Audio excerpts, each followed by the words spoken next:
एक वो भी वक्त था जब दुकानदार के पास खोटा सिक्का चला देना ही सबसे बड़ा फ्रॉड समझा जाता था। ये उन दिनों का जिक्र है जब मास्टर अगर बच्चे को मारता था तो बच्चा घर आकर अपने बाप को नहीं बताता था, और अगर बताता तो बाप उसे एक और थप्पड़ रसीद कर देता था। ये वो दौर था जब एकेडमी का कोई तसव्वुर न था और ट्यूशन पढ़ने वाले बच्चे निकम्मे शुमार होते थे। बड़े भाइयों के कपड़े छोटे भाइयों के इस्तेमाल में आते थे और ये कोई मायूब बात नहीं समझी जाती थी। लड़ाई के मौका पर कोई हथियार नहीं निकालता, सिर्फ इतना ही कहना काफी होता था कि पुत्र चल मैं तेरे अब्बे नू दसांगा। यही सुनते अक्सर मुखालिफ फरीक का खून खुश्क हो जाता था। उस वक्त के अब्बा जी भी कमाल के थे।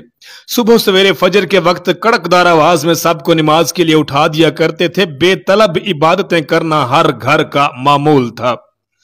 किसी घर में मेहमान आ जाता तो इर्द गिर्द के हमसाए हसरत भरी नजरों से उस घर को देखते और फरमाइशें की जाती कि मेहमानों को हमारे घर भी लेकर आएं। जिस घर में मेहमान आता था वहां पेटी में रखे फिनाइल की खुशबू मिले बिस्तर निकाले जाते, खुश आमदीद और शेरों की कढ़ाई वाले तकिए रखे जाते, मेहमान के लिए धुला हुआ तौलिया लटकाया जाता और गुस्ल खाने में नए साबुन की टिकिया रख दी जाती थी। जिस दिन मेहमान ने रुखसत होना होता था तो सारे घर वालों की आंखों में उदासी के आंसू होते थे।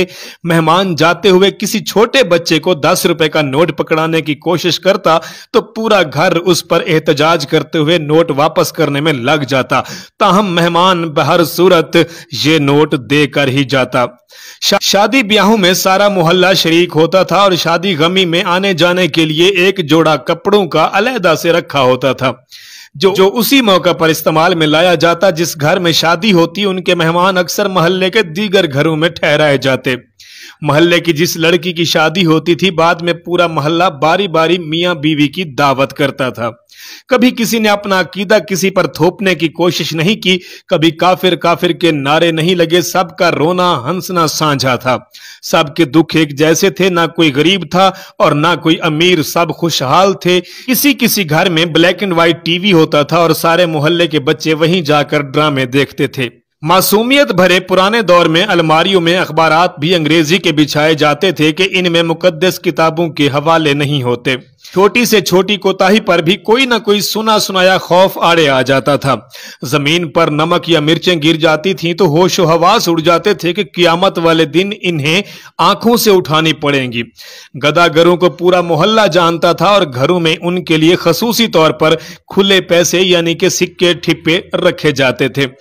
मोहल्ले का डॉक्टर एक ही सुरैन से एक दिन में 50 मरीजों को टीके लगाता था, लेकिन मजाल है किसी को कोई इन्फेक्शन हो जाए। यरकान या शदीद सर दर्द की सूरत में मौलवी साहब माथे पर हाथ रखकर दम कर दिया करते थे और बंदे भले चंगे हो जाते थे। घरों में खत आते थे और जो लोग पढ़ना नहीं जानते थे वो डाकिये से खत पढ़वाते। डाकिया तो गोया घर का एक फर्द शुमार होता था। खत लिख भी देता था, पढ़ भी देता था और लस्सी पानी पीकर साइकिल पे चढ़ा ये जा वो जा। इम्तिहानात का नतीजा आना होता तो नस्रुम मिनल्लाहि व फतहुन करीब पढ़कर घर से निकलते थे और खुशी खुशी पास होकर वापस आ जाते थे। मौत वाले घर में सब मोहल्लेदार सच्चे दिल से रोते थे और खुशी वाले घर में हकीकी कह कहे लगाए जाते थे।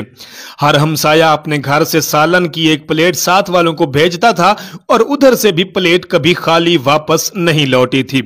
मीठे की 3 ही इकसाम थी, हलवा, जर्दा, चावल और खीर।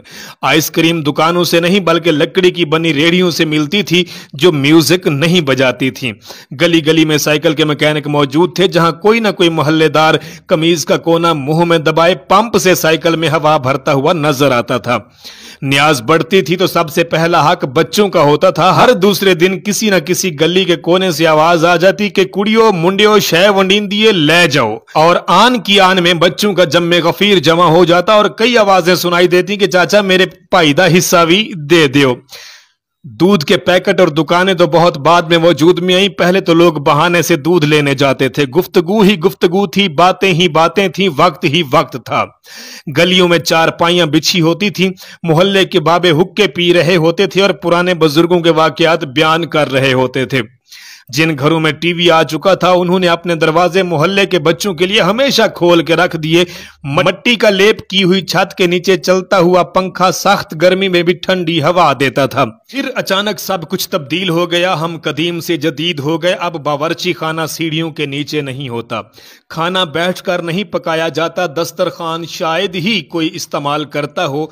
मंजन से टूथपेस्ट तक के सफर में हमने हर चीज बेहतर से बेहतर कर ली है, लेकिन पता नहीं क्यों इस कदर सहूलतों के बावजूद हमें घर में एक ऐसा डब्बा जरूर रखना पड़ता है जिसमें डिप्रेशन, सर दर्द, ब्लड प्रेशर, नींद और विटामिन की गोलियां हर वक्त मौजूद हों। 1950 से 1999 में पैदा होने वाले हम खुश नसीब लोग हैं, क्योंकि हम वो आखिरी लोग हैं जिन्होंने मिट्टी के बने घरों में बैठकर परियों की कहानियां सुनी। हम वो आखिरी लोग हैं जिन्होंने लालटेन यानी कि बत्ती की रोशनी में कहानियां भी पढ़ी। हम वो आखिरी लोग हैं जिन्होंने टाटू पर बैठकर पढ़ा, बल्कि घर से बोरी तोड़ा लेकर स्कूल जाते थे और उस पर बैठते। हम वो आखिरी लोग हैं जिन्होंने बैलों को हल चलाते देखा। हम वो आखिरी लोग हैं जिन्होंने मिट्टी के घड़ों का पानी पिया, बगैर बिजली के ट्यूबवेल देखे, नहाए, गांव के दरख्त से आम और अमरूद भी तोड़कर खाए, पड़ोस के बुजुर्गों से डांट भी खाई, लेकिन पलट कर कभी बदमाशी नहीं दिखाई। हम वो आखिरी लोग हैं जिन्होंने ईद का चांद देखकर तालियां बजाई और घर वालों, दोस्तों और रिश्तेदारों के लिए ईद कार्ड भी अपने हाथों से लिखकर भेजे। हमारे जैसा तो कोई भी नहीं, क्योंकि हम वो आखिरी लोग हैं जो गांव की हर खुशी और गम में एक दूसरे के कंधे से कंधा मिला के खड़े हुए। हम वो लोग हैं जो गले में मफलर लटका कर खुद को बाबू समझते थे। हम वो दिल फरेब लोग हैं जिन्होंने शबनम और नदीम की नाकाम मोहब्बत पे आंसू बहाए और अंकल सरगम को देख के खुश हुए। हम वो आखिरी लोग हैं जिन्होंने टीवी के एंटीने ठीक किए, फिल्म देखने के लिए हफ्ता भर इंतजार करते थे। हम वो बेहतरीन लोग हैं जिन्होंने तख्ती लिखने की स्याही गाढ़ी की, जिन्होंने स्कूल की घंटी बजाने को एजाज समझा। हम वो खुश नसीब लोग हैं जिन्होंने रिश्तों की असल मिठास देखी।